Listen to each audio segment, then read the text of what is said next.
Spurs, unbeaten in 3 Premier League games now, hope to carry that momentum into their clash with the Leeds side on a run of 6 without loss and on the cusp of safety. Here are the managers. Roberto, Yeah, hi. how are you? Good. Good. Good positive week. Any new injuries? No. Anyone coming back? No.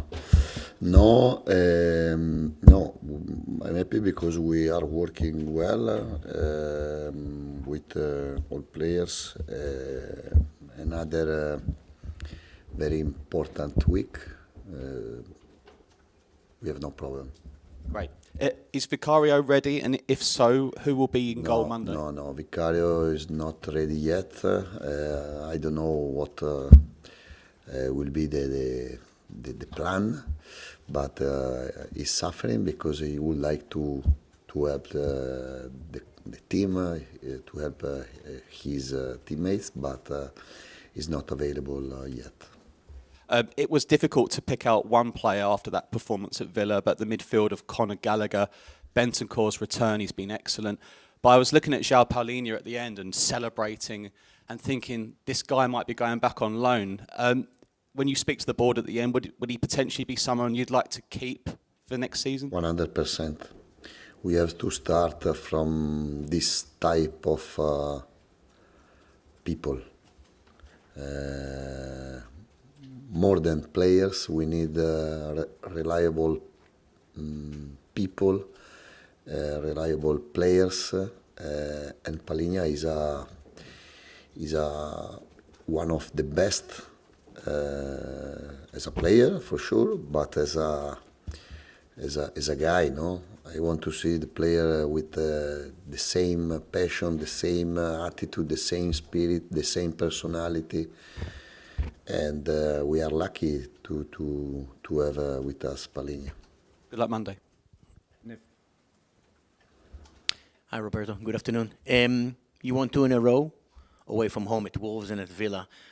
Very close to get your first home win against Brighton recently as well. But how confident are you that on Monday you can achieve it against Leeds? And how important to have the fans on board, to have the place like a fortress? Listen, first of all, we go to play against one of the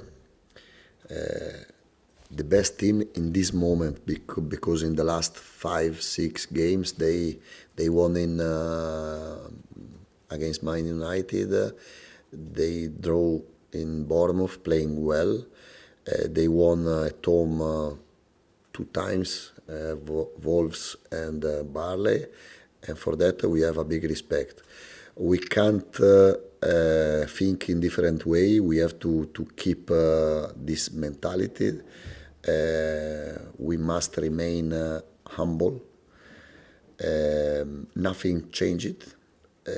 We have to prepare an important game, but in the same way we are playing. Because we didn't play so well in Wolves. By the first 30 minutes we played okay.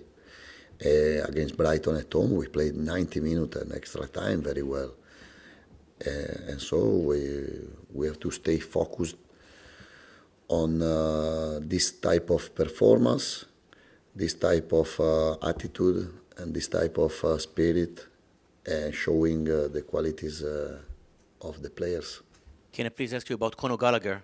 How pleased are you with his goal against Villa, his performance, his leadership, what he gives you? I'm happy because I think from the perspective of Conor, no, he came in January in a difficult situation. He had some problem, no, at the beginning, as a physical condition, as an environment to come to understand the different club, different style of play, different dressing room. But he's an important player, the first level of the players. And so I'm happy to watch him in this condition, in this confidence, with these performances. I think, and I said after the game, when Gallagher plays well, his team play with one player more than opponent. You mentioned Leeds United. We've seen in the last few years teams that got promoted, got relegated immediately. How impressed and how surprised have you been with them? You mentioned the Old Trafford performance. They reached the semi-final of the FA Cup as well. Their style is very clear. They have a great organization on the pitch with the ball and without the ball. They have a good player because Calvert-Lewin, Okafor, Tamada, I think, Ampadu are all very good players, not to fight to relegate, but higher level. But the focus is on us, but not because we become arrogant, but because we have the quality. The quality is enough if we play like we know, like we can to win the game for sure. I think it will be a huge test.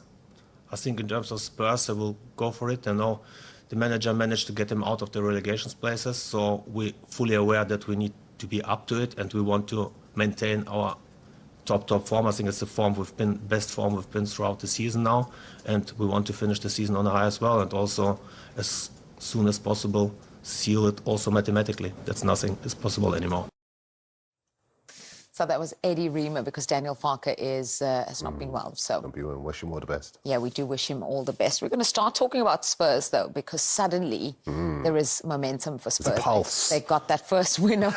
there's life. There's life and there's fight in them. They got that first win of 2026, which took a long time, but eventually they got it. And then took advantage of a Villa side who maybe had one eye on a not-so-small matter of a European semi-final, and now they have back-to-back wins. Yeah, and I think, this is a must. Every game for them will always be a cup final to the rest of the season. But, I like Conor Gallagher. I liked him when he went on loan at Palace from Chelsea, when he's at Atleti as well. I thought he was brilliant, and I think he's been a real, key factor. But we're not getting carried away. That type of form you read out there, Jules, is nowhere near good enough. It is relegation form. And it just is hard for me to fathom the fact that Tottenham might be going down. I can't even get my head around it. But they capitalised on the changes that Emery made. And, I still think 2 weeks ago, Tottenham still wouldn't have won this type of game, even if Emery made those types of changes, because they couldn't get a win for nothing, could they? And that's why what you say is so important. There is pulse, there is fight. But that's pretty much what the biggest criticism has been. We've not seen that from Spurs up until recently. Absolutely right. And I think as far as they're concerned, it's still a really fragile confidence. You've got to go back to February 2025 for the last time that Spurs won 3 in a row at home. And that's the kind of statistic that they're fighting against at the moment. You look through that side and they're decent at the moment, but none of them are players that you would hang your hat on. Gallagher might just be an exception because obviously he went to Atletico Madrid from Chelsea because he does have that dynamism that is so lacking in the Spurs team. But I still look at Spurs and I still see a side that leads with their confidence, their cutting edge, their ability to work hard and work for each other as well. I think they can take them apart. I look at Zerbi's the guy who's trying to light a fire under them. When you look at the numbers, you can see why he has to do that. But look at that bottom statistic. Conceded 30 goals at home but so 17 at home. No wonder the Tottenham fans are reluctant to want to even go to the game at home, because usually home is where your bread and butter is, isn't it? And 2 wins in 17, that's nowhere near good enough. I'm not making excuses for them, but sometimes when the stars are aligned, they're aligned, right? In a good way. When you're on a team that's flying, you can't wait for the next game. This type of team of Tottenham, the injuries that they've had have been catastrophic. Not saying that's the reason, but Solanke, since he's got there, never was really injured at Bournemouth. Kulusevski's still out, Maddison. The list could go on. So, and if you've not got somebody that can put the ball in the back of the net, then ultimately, these things happen. And also defensively this year, Romero, I know he's still out, but nowhere near it. Yeah, you talked about Conor Gallagher. And the fight that he's shown, and that's what they've been missing. He's definitely one who's flourishing under Zerbi. Is that the Zerbi effect? They're using him? Yeah, I'd say so. I mean, they bought him for, relatively speaking, a lot of money in midfield in January, and in midfield he has brought that energy, he has brought that dynamism.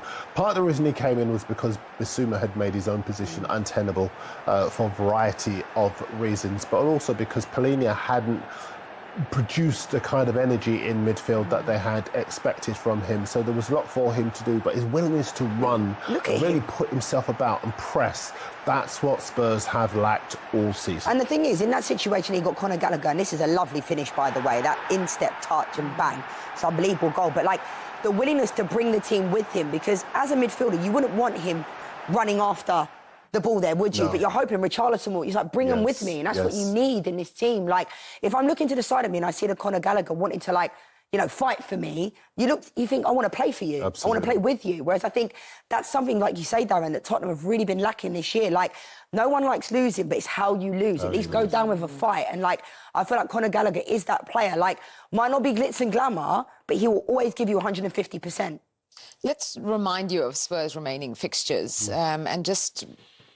What do you think, again, who has the worst run until the end of the season? What's fortunate for them is that there are no easy teams at the moment except Chelsea, home or away. And I think as far as Spurs are concerned, that will help them. Everton and Leeds on paper and in any other ordinary season, you would say that they were 3 points all day long. But at the moment, given what those two teams can do and what Spurs can't do, I don't think this is easy for them at all. And you'd also say, oh, they have the advantage of playing those 2 games at home. Yes. Well, we just showed you just 2 wins at home all season. Absolutely. And I know Chelsea have been poor, but they would love to potentially send Tottenham down. And I said it to you guys, didn't I, in the break? They're like, if Tottenham were to go down, this to me is on the same magnitude as like when Leicester won the league. Like, I never thought in my lifetime, like, that I would see a Tottenham team get, I can't even fathom it, but they haven't been good enough. Like, the numbers don't lie. No. 2 wins in 17 at home, like, so poor. Yeah, and then they face a Leeds side who have been so impressive. They've all but secured their safety. We were saying on the cusp of, on the verge of, because mathematically they are not safe yet. But they are one of the stories of the second half of the season. Absolutely. Since December, only the 2 Manchester clubs and Bournemouth have taken fewer points than Leeds. Daniel Farke has gone from his job being in jeopardy to basically masterminding a climb away from relegations. That's been nothing. I didn't understand that either, Darren. For them to go up and then for them to question him, I'm like, what do they expect with the team that he's got on the squad? Exactly. But I think a big part of surviving relegation is building a work ethic within the players that you've got that enables you to get the kind of results that he's pulled off there. Only 2 bits are red, the rest are grey and green. And I think, look at where they're green, you know, against Manchester United, who have had such a brilliant second half of the season. And I think he's just built stability there. He's given them something to build on, and that's a big part of why I think if they came up against Spurs, they'd be the better side. And I was saying before, if you have someone that could put the ball in the back of the net, Okafor's been brilliant, Dominic Calvert-Lewin. That was a risky, like, transfer when you think about it, because we know Dominic Calvert-Lewin can put the ball in the back of the net, but when he's fit and healthy, and the fact they have him doing it, I think they look brilliant now. And, and now he's having one of his best goal scoring. Welcome back to Premier League Friday with our guests tonight, David Seaman and Ashley Williams. And we're getting into the relegation battle now, which certainly is one of the most tense ones I can remember. And while Palace, Leeds and Forest aren't mathematically safe, it very much looks like a shootout between Spurs and West Ham. With 3 games to go, Spurs have a 1-point advantage over West Ham and a significantly better goal difference. As we've mentioned, West Ham are at home to Arsenal on Sunday.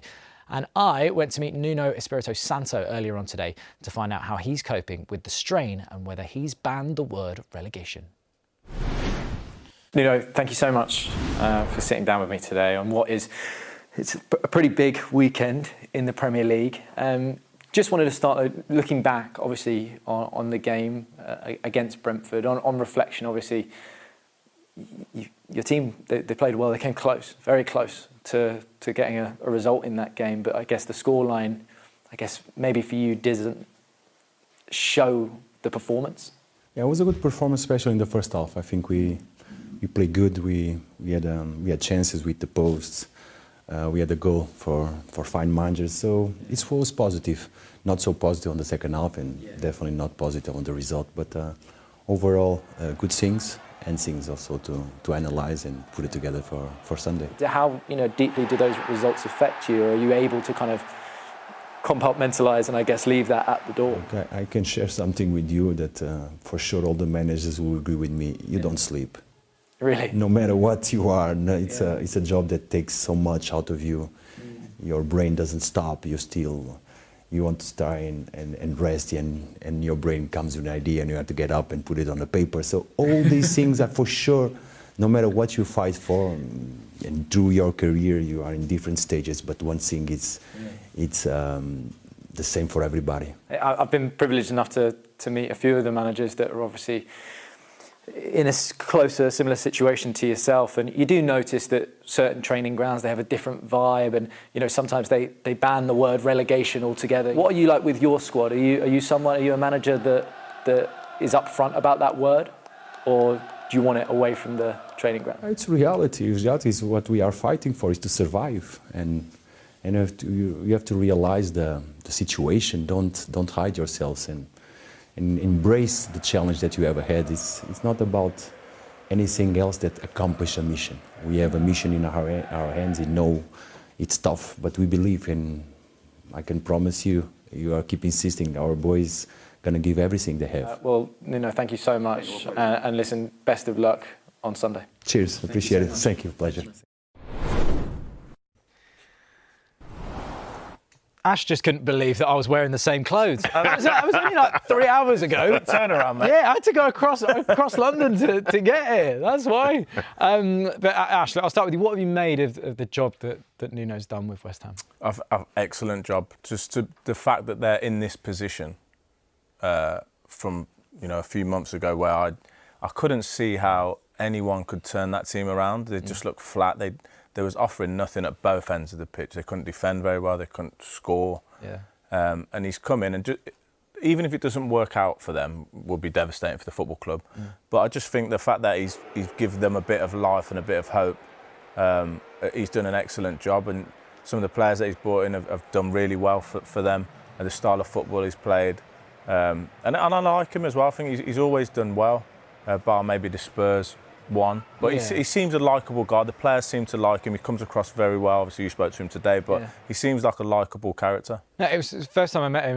I found him fascinating. Really, really, really nice guy, and I thought it was so interesting, I guess, from a fan perspective, because you think you guys, professionals, in whether it be the players or the managers, you're able to kind of switch off a little bit when you leave that stadium. Him saying that he struggles to sleep. Did you ever find that when you were a player? Was it going to bed thinking about the game, not getting that sleep? No, I was totally the opposite. I was always like staying up as late as possible. I used to room with Lee Dixon, and he used to have to take sleeping tablets to get to sleep, really? because I'd be like watching the telly all the time. Yeah. But then after a game, then it's tough to try and get to sleep, but not through nerves or anything like that. Just the adrenaline that's still going. Is that the thing? Yes. Is it the adrenaline that's like there, or is it missed opportunities, or no, a little? I feel like if it's been a stinker and you've had a bad game or you've lost, you might replay it a bit. But the difference between a player and a manager, the player goes out and plays and kind of puts it. It can put it to bed a little bit easier, because as the manager, you're responsible for the group, the club, and then when it's not going well, you're just constantly thinking all the time about what you could have done. Should we have set up like this? Should I have made these changes? So you're always thinking about that, or you're thinking about the next game and what worked. So I can imagine how difficult it is for these managers to switch off. Yeah, absolutely. Well, Tottenham need to wait until Monday when they play Leeds in the Monday Night Football. By that time, they could be back in the relegation zone, or they could have the chance to move 4 points clear. The long-awaited revival has finally arrived now that Roberto De Zerbi is in charge. Back-to-back wins, though, means their fate is in their hands. And the message from De Zerbi is to stay humble, but confident. I changed less than you can imagine. I just try to explain what was my perspective. And the situation was very sad as a atmosphere, as a confidence, but the truth was very important player, great players, great people as a player, as a guy, and just to give confidence, to give enjoy with the ball, not too much. You have every reason to be confident, but you've also mentioned a lot about staying humble. How important is those two things? We have to be confident, we have to be positive. More than positive, realistic, I think. Not positive and not negative, realistic. And we have to observe the situation very clearly. But at the same time, we can't forget what the situation has been until 2 weeks ago. So we must remain humble, hungry, because the season is not finished yet. It's not finished after Villa Park, and this is still very tough. But we can speak, we can say a lot of words, but football is very nice because there is a pitch, and on the pitch you have to talk. If you do achieve your goal of staying in the Premier League this season, is it really important that people, you think, we must never allow this to happen again to this football club? Absolutely agree. We have to keep in our head this moment. I think the people who stay in this type of situation become stronger, and for them is impossible to forget, no? Because if you spend this time in this situation so sad, so difficult, so tough, if you come over of this situation and you keep in your mind what we have spent in that situation, I think you become stronger and better for sure. How much does this club potentially excite you should you achieve what you want to achieve this season?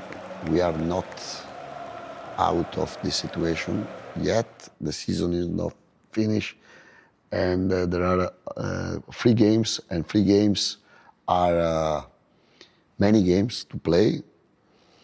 And for the future, for the plan, for the project, don't worry, I have all clear in my head, but now I don't move the page, and I want to stay focused in this season.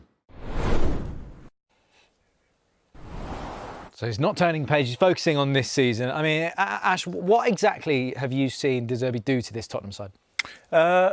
I think, well, first off, we didn't know how he'd play, and he stole. That was well documented, his Brighton team. He obviously he's an intelligent football manager and man. He knew that he didn't have the time for that. So what I think it looks like he's done is shored up the defence a little bit, which definitely needed to happen because there was leaking goals from everywhere. Yeah. And he's got a high press going, which is quite an easy thing to coach. That's one of the most basic things you can coach in a short space of time, is to get your team pressing. I think since he's been there, they're highest in the league, maybe for final third win backs. So they're winning the ball back higher up the pitch. He's getting his team higher up, playing with more energy, and with that just naturally comes a bit of confidence, a bit of belief, and you can see them growing. Obviously, he's got the draw with Brighton, and he's got the 2 wins, so then the confidence becomes a lot more. And when you've got a bit of a plan, it's always easier to play the game. Yeah, I mean, we've got some of these stats, and they are, by the way, they are so impressive, especially based on what you were saying there. Let's take a look at these. So on the left is Tottenham before De Zerbi took over this season, and on the right is since he took over. And if you look at that, Spurs have conceded just 2 shots per game under De Zerbi. That is the best record in the league, by the way. They're also top for interceptions, 11 a game. Previously, they were ranked 16th. And possession won in the attacking third, as Ash said, they've gone from 10th to 1st. To you, David, you know, from a goalkeeper's perspective, which one's the most important for you? Is it those shots conceded, or is it the interception? Definitely the shots conceded, because what they're doing now is they're defending as a team. You know, like Ash says, they're also pressing as a team. You know, but before all that, when I watched Spurs, it was like watching individual players. They were just like, it looked like they were just playing for themselves. But now he's got them doing, you know, closing down quick, you know, not letting them get many shots away. And it's a confidence thing. You know, he's gone in there into that dressing room, and you can see his interviews. He's calm, he's collected, he's confident, and that's what's he's taken that into the dressing room, and the lads have taken that on board. You know, because the first thing you have to do as a new manager is get the respect of the lads. Yeah, I mean, 100%. I feel like they've definitely got that. On that working hard bit, Ash, forgive me, why is that the easiest thing to implement? Like pressing? Because in my head, I go, getting everyone to press at the right time, that's surely really difficult. No, well, it's not an easy thing because there's timings and there's triggers. Yeah. But that can be done very quickly in the space of a few days. So you could say if you identify a player that you think you're playing against, it goes to that left back. You're locking up, and it's very simple. So everybody locks on. You're pressing. He's demanding that you not just press and get 5 yards away. You go that extra 4 yards and try and nick the ball, and everyone can adjust off that. What is more difficult is to say we're going to sit in a shape, shuffle, and try and be very tactical like that. But just to say go high press. If you've got any doubt, go and press, and then we'll cover around you. Is a quicker and an easier way to do it. Whether that's sustainable across a season, we don't know, but we have seen teams that are good at pressing. But I think that was a clever move from him to go in straight away and do that. For sure. And there was one player that he said this week he 100% wants to stay, and that's Palhinha. I mean, what have you made of it? I mean, look, we've seen him in the Premier League, obviously, for a while. It feels like he's got that right character that they need right now. Yeah, and that's the sort of character that you need in the dressing room as well. You know, one that's like a lively guy, you know, and you can see that the way that he plays. You know, he conducts a lot of stuff, winning tackles, and then off he goes. But he's just passionate, isn't he? I mean, you can see it here. I mean, one of the stats here, is Palhinha has made 100 tackles this season. That's a rate of 4.6 per game. That's more often than any other player in the Premier League, and he's second overall for tackles, behind Jimmy Garner. Do you know what I think he's brought as well? Is that when Spurs were under a lot of pressure, we saw a lot of red cards, a lot of rash decisions. He's a battler, and he disrupts the other team's play, and he wins the ball back. But he's still controlled. If you see, he doesn't often lunge in for things he can't win. He's very measured in that. But and he's brought a bit of passion, so the fans can get behind someone like that. Yeah. It's easy to get behind someone that's wearing their heart on the sleeve, but isn't going over the top, which we've seen with Spurs players all season, where they're so pumped up and I think they want to show they care, but being rash and then leaving the pitch. Is that someone, as a centre-back, you want in front of you? Absolutely, yeah. And what is that? That's what I mean. What is that? The Spurs defenders are going, put him in because he does what? It's safety in front of you. You feel safe in front. You've got some protection. You don't feel exposed. We definitely saw the likes of Romero, Van der Ven being exposed this season. It's not nice to centre back. We don't like that. We want fullbacks next to us. We want centre midfielders just in front. We want to feel like we're protected around there. And he does do those things. And just someone you can count on in terms of if I step out of position, he's going to cover straight away without being told. He's defensive minded, and he definitely is the type of centre midfielder a centre back would like in front of him. Yeah. Well, they're facing. Aside you, David, yep. I know you love, of course, but I mean, look, how do you think they're going to fare against them? Because Leeds, I mean, they're in this amazing position now where they feel like they're completely out of it. Yeah, they are. But, it feels like we're out of it, but we're not. Exactly. Yeah. So how do you think they're going to take to this game? I think Leeds will go for it, you know, because we've seen in past games with Leeds, you know, the first half an hour they proper go for the games, and Spurs need to be wary because if the crowd start getting on the back of Spurs, like they have done in the past, then it's a totally different game. Do you think he's done his reputation the world of good? Yeah. So he may be going where there is European football anyway, but I know what we're going to do, and that's predictions. So let's get stuck into it with the lunchtime showdown at Anfield. Liverpool versus Chelsea. I think Liverpool are going to win this by 3 goals. Yeah. Chelsea are just too bad to be true right now. I'm going Liverpool, but I'm going 3-1. I think Chelsea will score. Brighton Wolves. Oh, I'm going Brighton. I think all day long I'm going to go Brighton 2-0. Yeah, I agree with that. Wolves have checked out. Fulham versus Bournemouth. Who versus Bournemouth? Fulham. Fulham. Oh, Fulham are terrible. Oh, my goodness me. And Bournemouth are firing. I'm going to go Bournemouth by a goal to 0. Oh, I'm going to go 1-1. I know you're not feeling Fulham at the moment, but I don't know. I just have a feeling. OK, what about Sunderland, Man United? Come on now. No, to be fair, all jokes aside, Sunderland have been, apart from the result against Forest the other week, they've been unbelievable. I'm going to have to back Man United, though. I'm going to go 2-1 Man United. I'm going to go Sunderland 4. I'm just kidding. I know you. You can do what you want. I'm going to go Sunderland 1, Manchester United 2. Man City, Brentford. Man City to win this, great record at home. I think they'll maintain it. 3-1. I'm going to go City. I agree with Darren about the record, but I'm going to go 2-1. I think Brentford will score. Burnley, Aston Villa. Oof, I mean, I think Villa, I think 4-0. Yeah, this is another one of the easy ones. Burnley rightly going down, Villa on the up. I'm going to say Villa 4-0 party time. Crystal Palace, Everton. I think it's got to be Everton. Really? For this one. Yeah, I think Palace, they've done their job in the league. They're in the final. They should win this. I think it's going to be 2-1 Everton. Well, I'm going to go Palace. I think they'll be on a... I know they don't do well after being in Europe midweek, but I'm going to go Palace 1-0. Forest, Newcastle.